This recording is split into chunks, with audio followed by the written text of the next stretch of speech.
Muita gente me pergunta assim, ai Inês, como tu teve tanta coragem, né, de mudar de estado, como tu conseguiu, né, ficar aí, se desenvolver.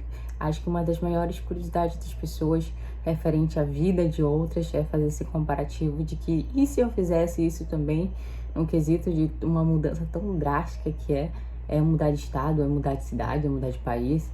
Mudar de país, então, eu acredito que seja, meu Deus, um aprendizado e tanto, e tu tem que ter muita, muita, muita coragem.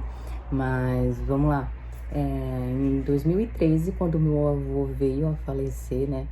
Como eu citei ali no vídeo do problema de infecção urinária que eu tive, o meu avô, ele sempre cuidou muito da diabetes e da hipertensão dele. E ele teve um diagnóstico de renal crônico. O médico deu somente 3 meses de vida para ele. E como ele não podia fazer transplante, somente com a hemodiálise, né, com o tratamento de hemodiálise, ele poderia viver mais um pouquinho. E assim foi. Na época, a minha mãe não tinha condições de pagar alguém para cuidar dele. Então eu abri mão dos meus estudos para estar cuidando do meu avô.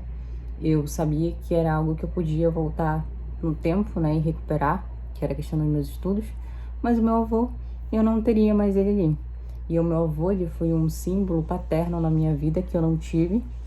Então, as lembranças que eu tenho, de fato, de momentos bons da minha infância são com meu avô, me ensinando a empinar pipa no campo, me levando para comer manga no quintal, contando histórias bíblicas. Eu era parceira dele no quesito de ir para a igreja. Meu avô, ele sempre foi muito vinculado à igreja cristã. No final da vida dele, quando ele descobriu ali o problema renal dele, ele estava fazendo um curso de teologia, na qual ele tinha 3 meios na qual seguia ali, no ramo da teologia. Tinha missões em outros países, tinha evangelizar os ribeirinhos ou os indígenas. Ele escolheu os indígenas, mas não pôde concluir, né, essa missão dele aqui, né? Mas, enfim, participei de todo esse processo, como eu disse, todo o passo a passo ali, desde quando ele descobriu que ele tinha somente 3 meses de vida. Essa notícia chegou pra gente muito, como posso dizer, surpresa, né? Muito do nada, assim, pegou todo mundo desprevenido. A gente não tinha condições financeiras de arcar com tudo aquilo, mas graças a Deus ele sempre teve uma influência política muito grande. Para quem não conhece a história do meu avô, inclusive lá no bairro do Pará, em Ananindeua, né, região metropolitana ali de Belém, no estado do Pará, tem uma escola com o nome dele, contando toda a história. Ele foi um dos, vamos dizer assim, dos organizadores ali, né, do bairro. Foi durante muito tempo presidente ali do conselho do bairro do Pará. Ele nunca quis se envolver como prefeito, como vereador ou no meio da política, né? Ele sempre só quis ajudar em relação ao desenvolvimento e crescimento do bairro. Ele era bem preocupado com isso e deixou aí o legado dele, né? Bom, como eu disse, quando a gente recebeu o diagnóstico, ele chegou em casa muito sã, muito tranquilo, muito calmo, muito sereno e comunicou a gente que o diagnóstico era aquele, de uma maneira muito tranquila. Ele disse que teríamos que se adaptar a algumas coisas e, enfim, que seria mais um processo aí. Mas ele falou de uma maneira tão tranquila que eu lembro até hoje. Isso foi em 2013. Ele falou de uma maneira tão calma que ele só teria 3 meses de vida, que eu não sei como eu, no lugar dele, reagiria se eu soubesse dessa notícia ou qualquer outra pessoa. Ele foi muito sereno.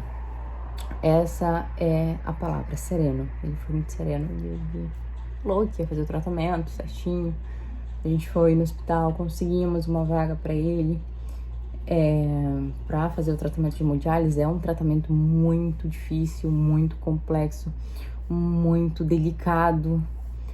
Por conta da diabetes, ele teve muita dificuldade em ter os acessos, né? As artérias dele, as veias, eram todas muito entupidas, todas coaguladas, então era muito difícil tirar o sangue dele de fato e fazer o tratamento, né? Que que era para fazer na hemodiálise, então a gente teve muita dificuldade.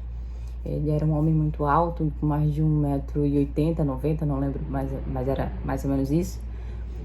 E aí, para um homem da altura dele, ele chegou a ficar de cadeira de rodas, usar fralda e começou também a perder muito peso, né? Ele chegou a pesar aí menos, eu acredito, até de 50 quilos, então ele ficou muito debilitado mesmo. E durante esse processo de 8 meses, era tardes e noites no hospital, e cirurgias e tudo mais. E eu lembro que na última cirurgia dele, na qual a gente estava juntos, foi uma cirurgia muito tranquila, vamos dizer assim. Há situações e situações, né? As pessoas, elas falam que um dia antes da pessoa morrer, ali ela fica muito boa, enfim, tem todos os sintomas que melhorou de fato.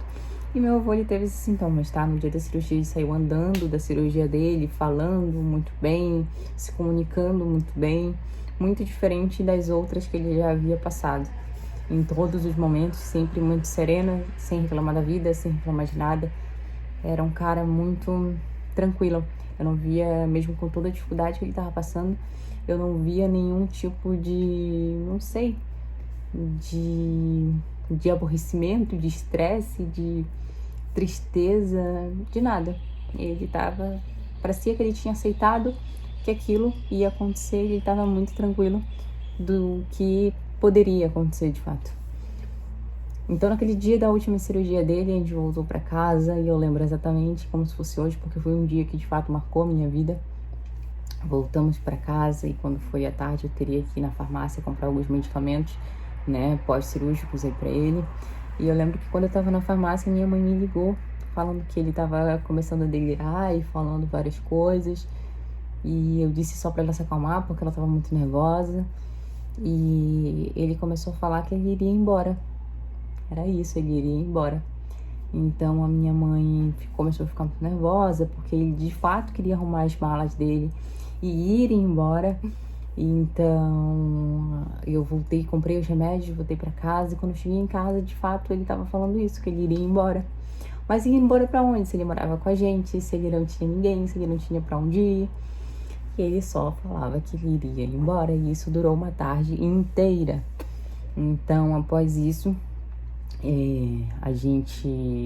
a minha mãe começou a chorar bastante, não sei se ela já estava sentindo alguma coisa, mas ele começou a arrumar as coisas dele, colocar dentro da mala mesmo.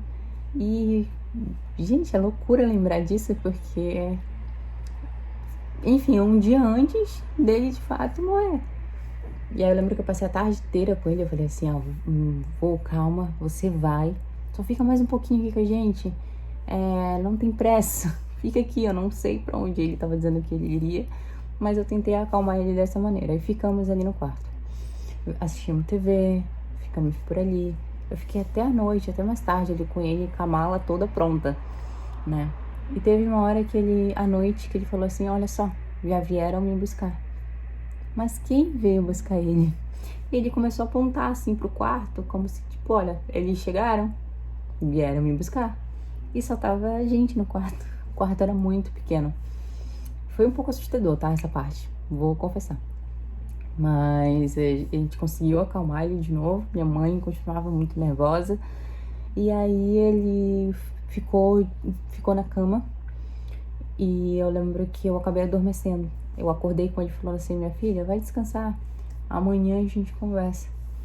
Quando eu fui pro quarto, no outro dia, às 6 horas da manhã, eu acordei com a minha mãe nos gritos, falando que meu avô estava na cama morto. Eu corri pro quarto, meu quarto ficava ao lado do meu avô, e ele estava na cama se afogando, né? Ele teve uma hemorragia pulmonar e acabou sofrendo, né, essa morte, vamos dizer assim, na qual os órgãos dele pararam, né, por conta da hemorragia. Mas enfim, ele só veio de fato a falecer à noite, né? No caso, a cabeça dele estava funcionando, ele conseguia entender algumas coisas, mas a sensação era de afogamento por conta da hemorragia. Bom, fomos pro hospital e tivemos no outro dia, né, o óbito dele.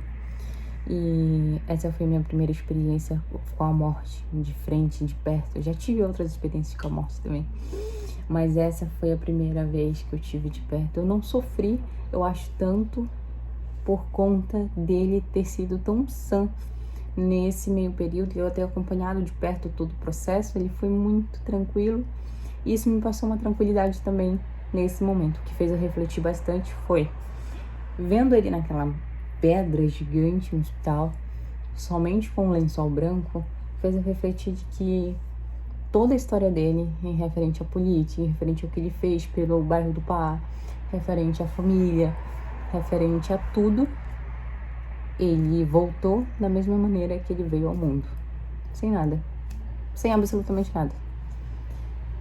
E com toda a tranquilidade, né, que ele tinha em relação a isso, eu fiquei pensando assim, cara, é a única certeza que a gente tem na nossa vida.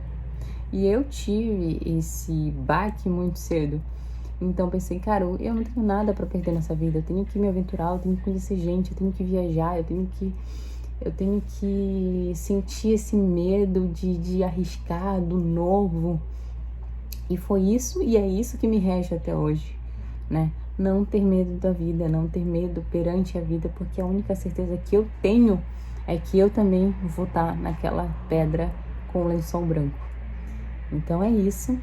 Deixa teu comentário aqui embaixo se você já teve alguma experiência com a morte de perto de algum familiar e qual foi a tua perspectiva, né? O que tu trouxe pra tua vida disso. Essa foi a minha primeira experiência. Eu sempre gosto de compartilhar com quem é muito próximo de mim. E é isso, espero que você tenha tirado alguma coisa boa. Acredito que não foi só uma experiência pra minha vida, mas foi uma experiência espiritual também. E é isso, tá? Deixa teu comentário, curte, compartilha, se inscreve no canal. Beijo no teu coração e até o próximo vídeo.